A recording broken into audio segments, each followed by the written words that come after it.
would take a cue out of the way the United Auto Workers are going about this right now, actually. And their process is basically, and I was walking on the picket line earlier today with some of the service workers here from Golden Nugget.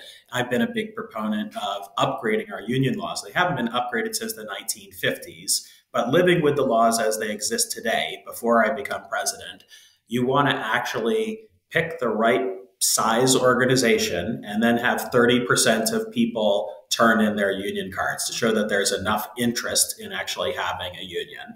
And in this case, this would be on a show by show basis. This is where we actually need to dramatically upgrade our union laws. That's why when you see Starbucks workers unionizing, it's a single store at a time.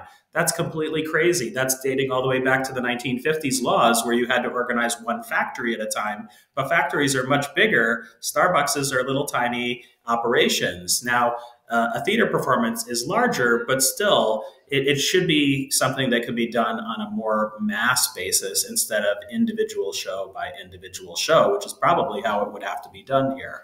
So I would say it's important to decide that unions are good. And probably 30% of people, if not more, in the circus think that unions are good. And then pick one particular show, especially if it's a show that has elements about it that are about the working class, that are about that are somehow the storyline is about rising up from lower classes to higher classes. Like that's the best way to start it, because then it kind of goes with the theme of the show, and it'll make sense why this group is trying to unionize because it goes with the show. But it will have to start with one show and then kind of grow over time to encompass the whole industry.